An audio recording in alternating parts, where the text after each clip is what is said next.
Hello everybody, welcome back to Cure for the Common Game. Today, in deck number 539, we're going to talk about Taranika, the Akroan veteran. Now, on the surface, a 3-mana 3/3 with Vigilance is pretty good, but that's almost where it stops. When Taranika attacks, you untap another target creature you control. Until end of turn, it has base power and toughness 4/4 and gains indestructible. Now, notice she does not say remove it from combat. They are still, if that creature is attacking as well, they are still attacking. It's just they're untapped now. So, I'll admit I struggled on exactly how I was going to build another mono white commander deck. And what got me thinking was, well, the way mono white decks are good is that, they're built on a theme. And she is a soldier. So I did go with tribal soldiers, and I went pretty deep down that particular rabbit hole. So I guess let's get to it. Let's start off with the only ramp I have in the entire deck, mainly because it's an anthem. Now, this deck is pretty low to the ground. I don't know that I have anything that's over. Well, there's a few 6-drops, but that's it. It's pretty low, so. And then for card draw, Tower of Fortunes, which yes, I know it requires 8 mana to cast, but so let's get into the soldiers. Okay, first off, the soldiers that kind of matter.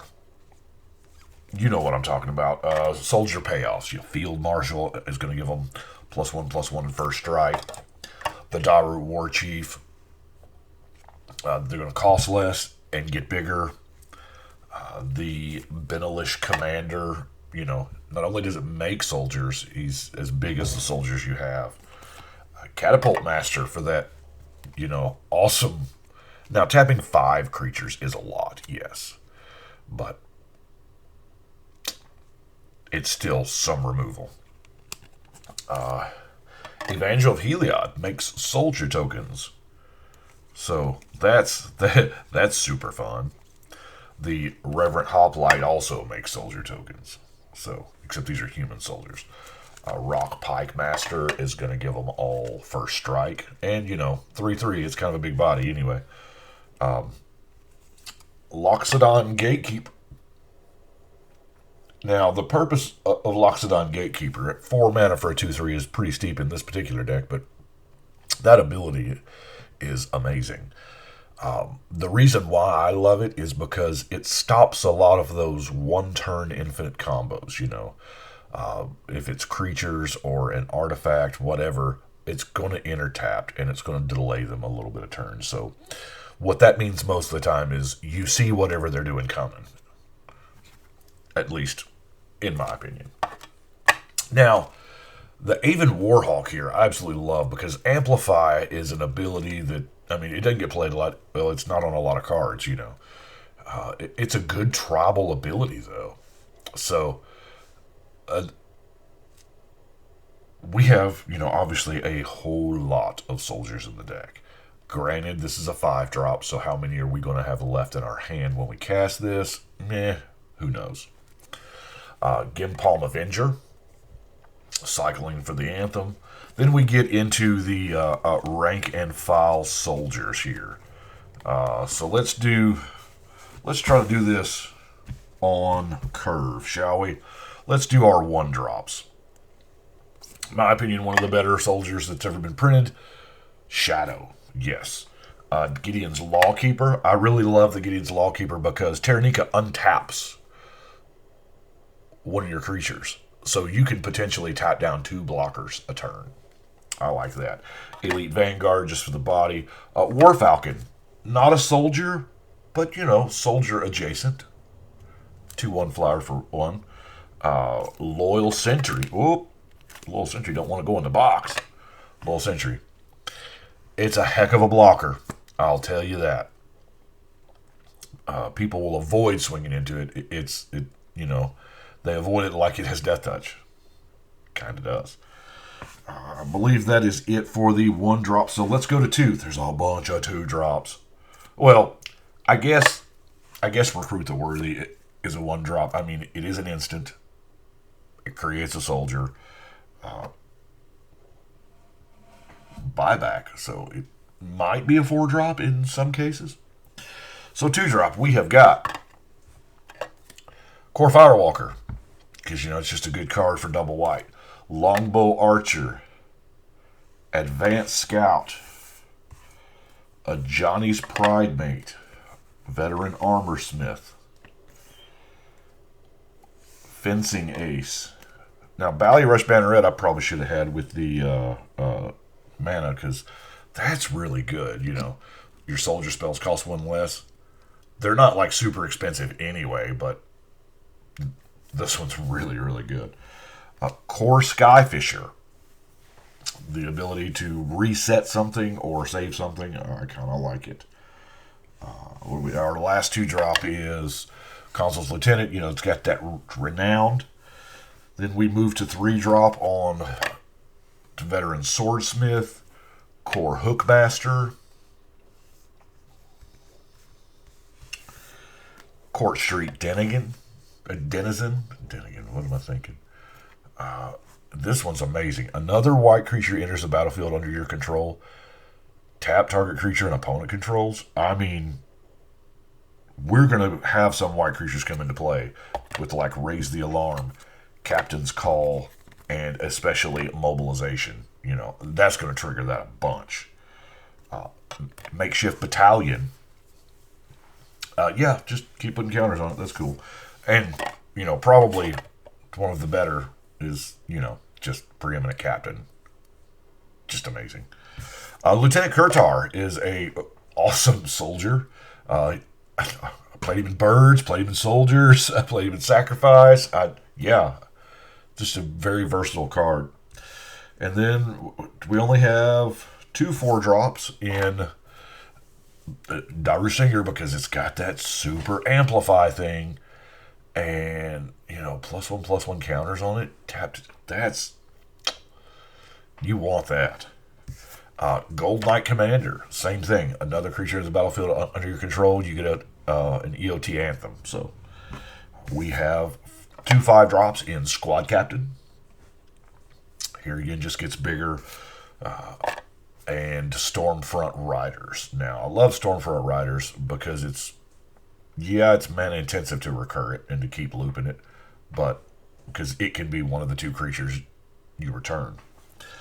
Now, Rhonda Walker, Gideon, any of the Gideons would have slotted in here, but this was the one I had because, I got a whole bunch of those box sets. But, turns into a soldier, 6/6 soldier. So, Veterans Armaments is my, only other artifact because, it's the soldier thing. This is not a real complex deck. It is a great, I am making the jump to EDH, or I am learning how to play Magic in general. That's what, because let's face it, we need those decks. We need decks that we can teach people with. Because let's face it, without other players, we can't play. Lead Astray, I really like it. I love cards like this in white. You're tapping 2 creatures at instant speed, so there is more or less temporary removal. You're not going to block with those 2 creatures. That's just not happening. And there are times when that could totally be, a winning blow. Now, Spirit Mantle. The reason why I've got Spirit Mantle in there is Taranika herself has to attack in order to do the thing. So, and as a 3/3, she can get outclassed pretty quick. So, but if she's got protection from creatures with Spirit Mantle, then there's no, she's not getting blocked. We're playing mono white. Armored Ascension seemed like it needed to be there. So it is a game-winning card in mono white. Flying and bigger. Here again, I want them to finish the cycle. We need one for swamps, and we need one for islands. Let's look at some removal, shall we? Y'all know erases at the top of my mind nowadays because we live in Theros right now, and it is enchantments are a real thing. Now this is, it's going to get rid of gods. It exiles them. Also running Demystify. Let's see. Deicide. Disenchant. Then, creature-wise, Celestial Flare. Immolating Glare. Salt Blast. Now, I like Salt Blast. Yes, 5 mana is a bunch.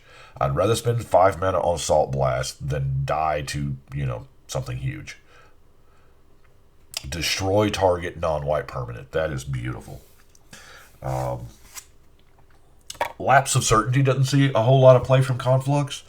Yeah, it gives them the spell back. It's this is the it's not really color shifted because they added a mana to it, but it's still a lot of times that's all you need. They're going to play their trick during your I'm gonna win turn, and no, you're not gonna fog. You're just going to put that on top of your library and take this damage and die. Ravnica War. I keep jamming this in a lot of mono white decks. It's just simply because it doesn't hurt us. And while I haven't exactly drawn it yet, I'm anxious to see, because there's a lot of times you look across the board and, it's just multicolor stuff. Eternal Isolation. Here again, this is amazing. It's indestructible. Don't care. Put it on the bottom. Now these last 3 cards. We got the White Bolt and Sunlance. 3 damage to a non-white creature. But if you notice, there's not a whole lot of enchantments in the deck at all. Patrician Scorn is a beautiful instant. If you played another white spell this turn, this is free. And it destroys all enchantments. Love this card. We do have, the Armored Ascension and the Mobilization that, if we have, we're pretty attached to. But I'm not above blowing my own stuff up to get rid of that, game-winning enchantment setup across the board. But remove enchantments. We'll read this one. It is a 1 mana instant from Legends. Remove all enchantments you control and remove all enchantment cards played on permanents you control. That's amazing. Of course, if the spell is cast during opponent's attack, also remove all enchantment cards played on attacking creature. Yeah. You get all your enchantments back. All other enchantments are destroyed. This is great for the category of cards I like to call on the board but useless. Because a lot of people don't want to kill your commander because it just sends it back to the command zone and you just recast it. But if they can turn it into a tree or whatever on the board, sometimes that's worse because you can't recast it. No, I'm just going to, literally... And I love the simplicity of the name, Remove Enchantments. Hey, what is that? I'm going to play Remove Enchantments. Guess what that does? Okay. Whoa! I missed 2 creatures. These were snuck over here with the non-basic lands. Boros Elite. Love the Battalion. And the Sins Tactician. Sins Tactician's really, really good. Let's see. My 4 non-basic lands. Of course, I have the Step. Because, that can be some serious life gain if the situation arises. A Blighted Step, rather. And then the Secluded Step for cycling just in case. Rogue's Passage, also that coming. And lastly, Field of Ruin. I don't know about y'all, but I don't think I opened that many Field of Ruins in Theros. I'm pretty sure I didn't. I want to say that it was just like 2 or 3. But that is it for Taranika. As I said, not particularly probably original, but it's been a while since I've done Soldiers, so that is what we've got. Oh, I guess I need to get soldier tokens for that deck, don't I? But that's Taranika. Oh. It is. I recorded this morning. It is Sunday. To a lot of the world, Super Bowl Sunday. To me, yay, sports ball. But went last night and recorded with Adam over on Homeward Path podcast.